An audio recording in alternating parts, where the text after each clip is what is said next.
very much for joining us today for our new series of short, focused conversations on the future of travel in India called RT Next. As we watch a few countries throw their doors open again this summer and post-vaccine travel picks up pace elsewhere, we wonder what's next for us here in India, even if the timelines are not so clear yet. Yes, the world stopped spinning on its axis for a while, and yes, we have a long way to go before the masks come off. But when they do, will we be ready for it, or will it be too late? At the Outlook Responsible Tourism Initiative, an affiliate member of the UNWTO, we very strongly believe, at the cost of sounding trite, that there's light at the end of the tunnel. The question is, how do we get through this tunnel together as a community to build better and stronger and more resilient, communities and people involved in the travel business? So that is exactly why we're reaching out to the experts and the doers, the policymakers and the policy implementers for the RT Next series. We're really hoping they can help us plan better for the future and more than anything else, give us hope. I'm Shweti Banerjee and I'm here today with Mr. Vishal Dev, Principal Secretary, Tourism, Sports and Youth Services, Govt of Odisha. Welcome, sir. We've always admired your work and your vision, so we're really, really happy to have you here with us today. Welcome. Thank you so much, Shweti. It's a pleasure to be here on this forum. Thank you so much. So, Mr. Dev, as you might recall, in February this year, when we were there for the annual Outlook Responsible Tourism Summit and Awards, which we held at the Eco Retreat in Konark, in your special address, you said, and I quote, "The next 4 or 5 years is going to be very exciting times for Odisha tourism, and our objective and vision is to be among the top destinations in the country for tourists. We are committed to make it happen." You also told us that the budgets for tourism had been doubled. So, after all that, and in the light now of the pandemic, the cyclone, which I believe, you've been working night and day to, mitigate the impact of that, and the looming possibility of a third wave, what does the roadmap of recovery look like for you in Odisha? Could you share a few thoughts, any plans that you're working on already? Sure, Shweti. The pandemic has hit the tourism and hospitality sector the worst. All of us are aware of it. All of us are a part of it, and we've been suffering on account of this pandemic. At Odisha, you see, the idea has basically been as to how, together along with all our stakeholders, the hotels, resorts, tour operators, restaurants, how do all of us come together, work together to make sure that things improve as the pandemic slows down. As far as our roadmap is concerned, so last year after the first wave, we had sat down on our tables and done a brainstorming as to what would work, and we had come out with a plan called Odisha by road, because we realized people had apprehensions and reservations about traveling by air, traveling by train, which is still there. So we thought that encouraging road journeys, within the confines of their own private vehicles would click and do well. And we therefore launched the Odisha by Road campaign, focusing on traveling by ODIs within the state, as well as from our 4 neighboring states of Andhra Pradesh, Chhattisgarh, Jharkhand, and West Bengal. We'd also done road shows in all these 4 states. And the response was very good. So if you look at a macro perspective, our tagline says India's best kept secret, because when we started holding road shows across the country, one feedback that we got was whenever we used to talk about the offerings of Odisha as a tourist destination, people always knew of Jagannath, Puri and Konark. But when we spoke about wildlife tourism, eco-tourism, our beaches, etc., they were kind of overwhelmed, saying that we were aware Odisha offered so much. And therefore, this tagline of India's best kept secret. But the plan also is we don't want it to be a secret for too long. So over a period of, let's say, the next 5 years, we would like it to become from India's best kept secret to one of India's most sought after holiday destinations. So that's the plan. And as I mentioned, short term, Odisha by road, we had come out with eco retreats, of which you were also a part. You saw one at Konark. So that has done exceptionally well. We started with one at Konark in 2019-20, last year, 2020-21. We took it to 5 locations, and this year we'll be expanding it to 6 locations. So these 4 campaigns would do well, I'm sure, to revive tourism in the next in the short term. In the long term, you see, we realize that there has been a paradigm shift in the way people look at tourism. I remember, 30, 40 years back when uh, we used to be traveling with our parents. We had a checklist of destinations or sites to be visited. It was more of a sightseeing thing, and you kind of clicked it on the paper that you were carrying. That all right, this is done and dusted with. But today, the tourists want more immersive experiences. More niche experiences. So we are working on our themes, which Odisha offers as a tourist destination: beach, spiritual heritage, wildlife, ecotourism, art and crafts, culinary, ethnic tourism, etc. And we're looking at building curated itineraries which would be able to provide immersive experiences to tourism. And that is what we plan to roll out, apart from several new products which we are looking at: houseboats, you know, cruises, river cruises, etc. So this is the overall strategy. That's absolutely wonderful, and it's fantastic to see that your plans, you remain steadfast on the path that you'd charted out for us early on. So clearly, nothing has changed, even though so many variables have entered into the context. So that's wonderful to know. And you've already touched upon this. You spoke about niche tourism, about the fact that people want immersive experiences, and maybe one really hopes that finally they will take longer holidays and explore areas with a keener eye. But having said that, the pandemic has dealt a blow, as all of us know, to the ideas of, I mean, although more people are talking about sustainability, it has dealt a blow somewhat to to things that we are taken for granted. A lot of people were reducing plastics and so on. Some of that is now taking a backseat because there's fear, and until there are protocols that address these issues, that won't happen. So from the perspective of sustainability, sir, and from the perspective of community-led or community-run interventions, some of which you already have in your state, and I'm really hoping that you'll be scaling them, or looking at replicating them. So in that context, in the context of responsible tourism, where does that fit into your future plans? If you could just maybe elaborate a little bit on that. Sure. Shweti, sustainability is intrinsic to our entire development and promotion strategy as far as tourism is concerned. And it starts right from the very top.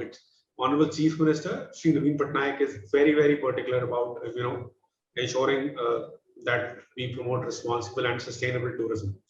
And if you look at what we've been doing over the last several decades or several years, you'll realize that we actually walk the talk when it comes to sustainability. If you look at Chilka itself, the second largest brackish water lake in the world, it's a classic case of reforming and converting poachers to protectors. At Mangala Jodi, it's a case study which has even been appreciated globally. And the number of Irrawaddy dolphins in Chilka Lake has also been going up. So is the number of birds that we get. It's the largest wintering ground of migratory birds today in the entire Indian subcontinent. And this year we had about 1.1 million birds across 190 species which visited Chilka Lake. So that's a classic example of our efforts towards ensuring sustainability in all our initiatives for developing tourism. It is also there in the way we go about protecting all the prickly turtles, the crocodilian species in Bhitarkanika. So moving forward, if you Eco Retreat, where we did the Responsible Tourism Awards in February this year, itself is an outstanding example of sustainable tourism. It's a zero waste event, and it marries several environment-friendly practices. You have heard of Bhitarkanika, so we've had diesel boats running there.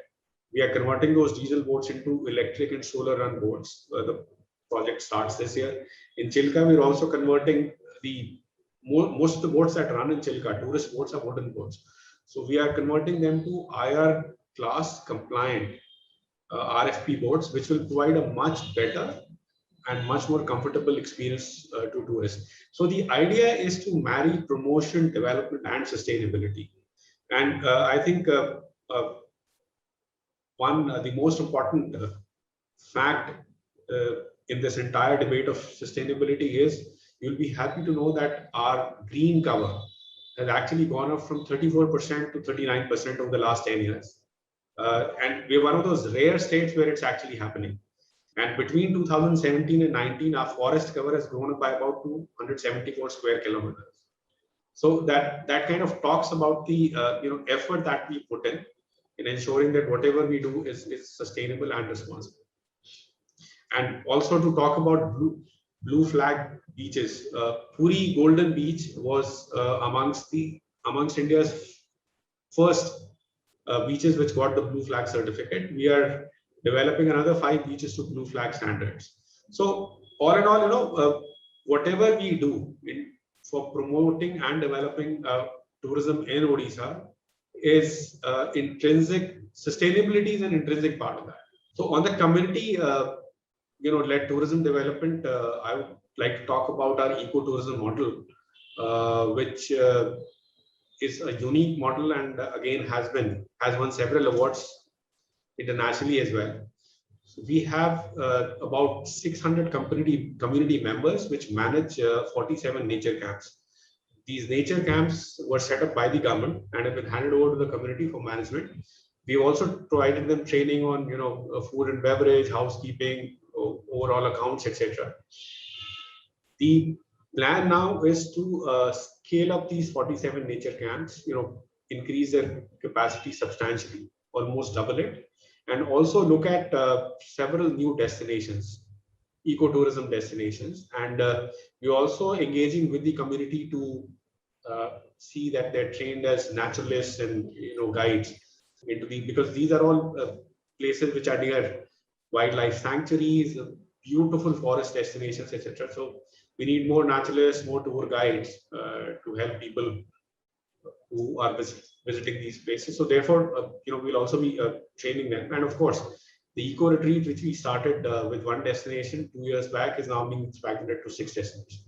Absolutely. So thank you so much for sharing that, and for even, it's wonderful to know that the green cover has increased. And I know you just spoke about Bhitarkanika. It's telling, right? I mean, it was in the papers when the cyclone hit Odisha that Bhitarkanika, even though it was so close to the place where the cyclone made the landfall, it was protected by the mangroves. It was protected so it was, so clearly something somewhere is working well, and congratulations to you on that front. My next question to you, sir, is I know it's rather difficult to predict at this point, but are there any, what are your instincts telling you? What is the timeline for recovery in India? And are there any strong trends that you think will endure? You've already talked about sustainability, and you've talked about, niche travel. So along those lines, are there any other trends that you see that might endure and that we should be, preparing for?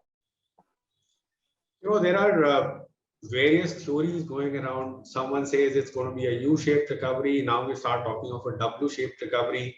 So there are all sorts of theories, but I think common sense says that once a large percentage of our population is vaccinated, it will be much safer to travel, and people are very, very keen on traveling. That's what our eco retreat occupancy levels told us. They are wanting, to travel, to go out, to see the world again, immersive experiences, as we were talking of. So I think from as a sector, all of us, if we look at all the stakeholders put together, I would say it will depend on our ability to inspire confidence among the travelers that we are a safe place to travel, we are a safe state or a safe country to come to. And towards that end, we had started several initiatives last year itself. So we had organized perhaps the largest sensitization and training and capacity building program for stakeholders across the spectrum. So we looked at employees working in hotels, employees working in restaurants. We looked at cab drivers, Uber drivers, taxi drivers, and we had given them a training program on COVID-specific protocols that they need to follow. So that will be very important, and we should also be able to showcase to the world about the measures that we are taking for making travel safer and more secure. I think that will be very important. Right. I think you're doing a very good job. In fact, I mean, I must say on social media and on your website, because I think that's going to be critical. Like you said, inspiring confidence in travelers and through technology, because a lot of us are consuming it digitally. All our information is coming to us mostly digitally. So that's fantastic. And is there anything in particular in terms of policies or support that you are hoping to give to MSMEs or smaller operators, smaller homestay owners or hoteliers or travel operators? What is it? Is there anything that you're thinking? Because a lot of them really, I mean, their reserves are running out. So what would you say to them? Yeah. So we've had several rounds of discussions with the industry stakeholders, owners of hotels, resorts, tour operators, restaurants, etc. And we are working on a package of support for the sector to kind of tide through the crisis. That is one aspect primarily, and the other thing is we're coming out with several new policies from the government side. So we're going to be encouraging homestays in a big way. Homestays are a very important part of our strategy for introducing immersive experiences. So we're promoting homestays in a big way. We're incentivizing people to upgrade, renovate their homestays, and to start homestays in some select destinations in the state. We also coming out. In fact, we already have homestay policies out. We have also come out with a policy for replacing boats. We plan to replace about 1,000 boats in Chilika to start with, from wooden to FRP, higher class compliant boats. And the key policy initiative would be the tourism policy of 2021 of the current year, because the last policy we had come out in 2016. So in this policy, we're looking at incentivizing and encouraging the private sector to come and invest in the state. Whether it's setting up hotels, resorts, etc., or it's setting up various other tourism projects. So we are looking at giving them a substantial capital investment subsidy, interest subvention, EPF and training needs of the employees being met by the government, and several such initiatives. So the idea, I would love to have the best tourism policy in the country amongst all the states. So, and that is what we're working towards. The other thing was, how do we promote domestic tourism within the state? How do we see that more footfalls? So I think, when we talk about increasing footfalls to a particular state, we are again kind of getting into a competition with other states. So whether it's Rajasthan or Kerala versus Odisha or Uttarakhand, I think we have to move to an approach where we think of increasing the size of the cake. We're not talking of competition, and towards that end, Odisha has been leading this dialogue on promoting regional long duration circuits. So the idea being that if somebody is, let's say, visiting West Bengal or Assam, he or she could also include Odisha in the trip. So the idea is to promote long duration circuits and regional circuits, which would also require cooperation among different states. So we could have seamless journeys between Odisha, Assam, Bengal, Bihar, etc. That's one of the things. And, we are also trying to showcase our potential, our destinations, which have been hitherto unexplored. So we're working with several TV channels, and our media promotion is of course happening across all the 4 channels: print, electronic, digital, and social media. But we have worked out. We are working with CTV, Zoom TV, etc., to come out with specific series wherein people would be able to see various destinations within Odisha. And I believe this GTV series, it was a 6-part series. It was received very well. There's another one with Zoom TV, which is going to come out. We're also looking at doing specific series on promoting Odia cuisine, promoting culinary tourism, etc. Sports tourism is something which we pioneered way back in 2018 when we hosted the Hockey World Cup. And we've got two very, very important sporting events in the next 2 years. So we're going to be hosting the FIFA Under 17 Women's World Cup. And Bhubaneswar is one of the 5 major destinations. And we are not only having one entire pool dedicated to us, but we'll also be hosting a quarterfinal and a semi-final. And of course, so that is in October next year, followed by the Hockey World Cup in January 2023. So these two events again would provide us an opportunity of working on sports tourism, the concept that we pioneered. We're also looking at adding more events to our annual calendar. So typically, most of our prominent events like the Konark Festival, the Mukteshwar Dance Festival, the Raja Rani Music Festival, etc., they're all limited to that October to March period. We're trying to see that we have events every month and to promote Odisha as an year-long destination. And of course, Buddhist circuit, which is not much known, people from South Asia and East Asia travel to Sarnath, Bodh Gaya, whereas if you look at Buddhism, Odisha played a key role in the spread of Buddhism from India to Sri Lanka, etc. So we are working on highlighting that aspect also and promoting that. So infrastructure development at some of our priority destinations. We typically have 358 destinations which are designated as tourist destinations, but we are looking at integrated planned development of 17 destinations, wherein we want to provide tourists a much better experience when they visit, when they arrive. And so these are the strategies moving forward. And Buddhist circuit, as I mentioned, also figures very prominently in this scheme of infrastructure development. So it already sounds like a fantastic policy if you are already, you're thinking of all these various things. And I hope that the incentives draw in the right kind of, operators, the right kind of, practitioners. So all the best to you. And before we go, I just wanted to ask you a quick question, which is, where are you planning to travel next, sir? Sorry, I had planned to visit Kashmir this time in June, but then, lockdowns and all, we have a lockdown here as well. So, but let's see, there are several places, but I think traveling within India is what the focus would be for me.